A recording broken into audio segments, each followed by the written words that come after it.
नमस्कार, himachalavhi.com का radio bulletin सुन रहे हैं आप। मैं हूं आपके साथ नेहा गुप्ता।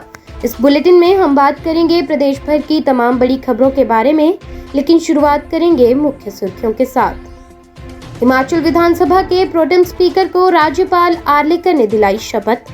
डिप्टी सीएम मुकेश अग्निहोत्री रहे मौजूद। हिमाचल के सीएम सुक्खू कोरोना पॉजिटिव। विधानसभा का शीतकालीन सत्र और अभिनंदन कार्यक्रम स्थगित। हिमाचल सीमेंट फैक्ट्री विवाद में सीएम की मीटिंग टली। मुख्य सचिव ने सोलन बिलासपुर डीसी को मामला सुलझाने को कहा। 6 दिन से बंद पड़े हैं प्लांट। हिमाचल डिप्टी सीएम का इलेक्ट्रिकल गाड़ी का ट्रायल। ओक ओवर से राजभवन होते हुए पहुंचे सचिवालय। बोले जल्दी प्रदेश के सभी वाहन रिप्लेस होंगे। दलाई लामा 3 दिवसीय यात्रा पर बिहार रवाना। बोले भारत मुझे पसंद, चीन वापस लौटने का कोई मतलब नहीं, कांगड़ा मेरा स्थायी निवास। अब समाचार विस्तार से। हिमाचल विधानसभा के प्रोटेम स्पीकर के रूप में वरिष्ठ कांग्रेस नेता चंद्र कुमार ने आज शपथ ली। शपथ ग्रहण समारोह राजभवन में हुआ। कोरोना पॉजिटिव होने के कारण सीएम सुखविंदर सिंह सुक्खू ने इस कार्यक्रम में शिरकत नहीं की, लेकिन डिप्टी सीएम मुकेश अग्निहोत्री समारोह में मौजूद रहे।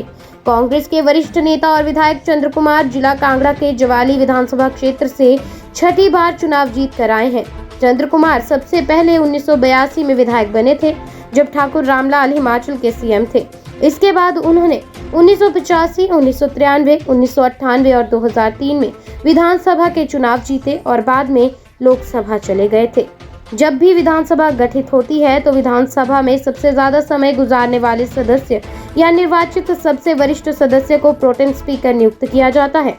इसे ध्यान में रखते हुए चंद्र कुमार को विधानसभा का प्रोटेम स्पीकर नियुक्त किया गया है, जो नवनिर्वाचित विधायकों को शपथ दिलाएंगे। हिमाचल के CM Sukhvinder Singh Sukhu corona positive हो गए हैं। सीएम के पॉजिटिव आने के बाद विधानसभा का शीतकालीन सत्र स्थगित कर दिया गया है। सुखविंदर सुक्खू ने अपने आप को दिल्ली के हिमाचल भवन में क्वारंटाइन कर लिया है।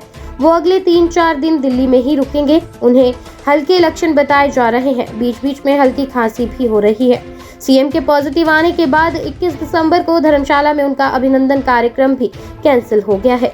आज सुबह उनका पीएम मोदी से मिलने का कार्यक्रम था। प्रोटोकॉल के तहत बीते कल उन्होंने कोरोना का टेस्ट कराया, जिसकी रिपोर्ट आज सुबह पॉजिटिव आई है। इसके बाद सीएम की पीएम मोदी से मुलाकात भी फिलहाल के लिए टाल दी गई है। हिमाचल में पिछले 4 दिन से चल रहा सीमेंट फैक्ट्री विवाद सुलझाने के लिए आज होने वाली सीएम सुक्खू की उच्च स्तरीय मीटिंग अगले आदेशों तक कैंसिल हो गई है। सीएम सुखविंदर सिंह सुक्खू के कोरोना पॉजिटिव होने के चलते इस बैठक को टाला गया है। वहीं मुख्य सचिव आरडी धीमान ने सोलन और बिलासपुर के डीसी को इस मामले को जल्द सुलझाने के लिए कहा। सीमेंट प्लांट को लेकर उपजे विवाद की रिपोर्ट डीसी सोलन और बिलासपुर से भी मांगी गई है। मसले को सुलझाने के लिए सरकारी स्तर पर क्या प्रयास किए गए हैं, उसकी भी जानकारी देने को कहा गया। डीसी बिलासपुर पंकज रॉय से बात करने पर उन्होंने कहा कि इस विवाद को सुलझाने के लिए दोनों पक्षों के बीच बात चल रही है। मामले को जल्द ही सुलझा लिया जाएगा। शेष समाचार ब्रेक के बाद। आपके स्वास्थ्य का प्रहरी श्री बालाजी हॉस्पिटल कांगड़ा हिमाचल। हिमाचल के डिप्टी सीएम मुकेश अग्निहोत्री ने आज इलेक्ट्रिकल गाड़ी का ट्रायल किया। ट्रायल रन के दौरान वे ओक ओवर से राजभवन से होते हुए सचिवालय पहुंचे। विभागों में इलेक्ट्रिकल गाड़ियों को इस्तेमाल में लाने से पहले सरकार अपने स्तर पर इसका ट्रायल कर रही है। इसके बाद इसे रिप्लेस करने की अगली प्रक्रिया शुरू होगी। इसके चलते डिप्टी सीएम मुकेश अग्निहोत्री ने आज इलेक्ट्रिकल गाड़ी का ट्रायल किया। मुकेश अग्निहोत्री ने कहा कि सरकार समय के साथ चलते हुए इस तकनीक का फायदा ज्यादा से ज्यादा इलेक्ट्रिकल गाड़ी को इस्तेमाल करने में लाने पर विचार कर रही है।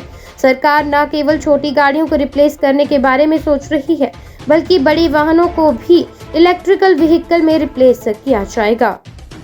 तिब्बती धर्मगुरु दलाई लामा आज हिमाचल के धर्मशाला से 3 दिवसीय यात्रा पर बिहार के लिए रवाना हुए।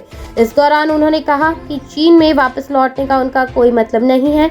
पंडित नेहरू ने हमारे रहने के लिए कांगड़ा में जो जगह दी थी वो मुझे बहुत पसंद है। ये बयान दलाई लामा ने सोमवार को कांगड़ा एयरपोर्ट पर दिल्ली जाने से पूर्व दिया।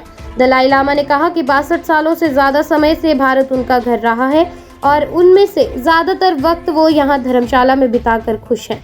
तवांग सेक्टर में नियंत्रण रेखा पर भारतीय और चीन सैनिकों के बीच हुई झड़प को लेकर दलाई लामा ने कहा कि चीजें सुधर रही हैं। यूरोप, अफ्रीका और एशिया में चीन अधिक लचीला है। दलाई लामा 22 दिसंबर को बिहार के बोध गया के लिए प्रस्थान करने से पहले 21 दिसंबर को दिल्ली में गुरुग्राम सलवान एजुकेशन ट्रस्ट के छात्रों को संबोधित करेंगे। रेडियो बुलेटिन में आज के लिए बस इतना ही। नमस्कार।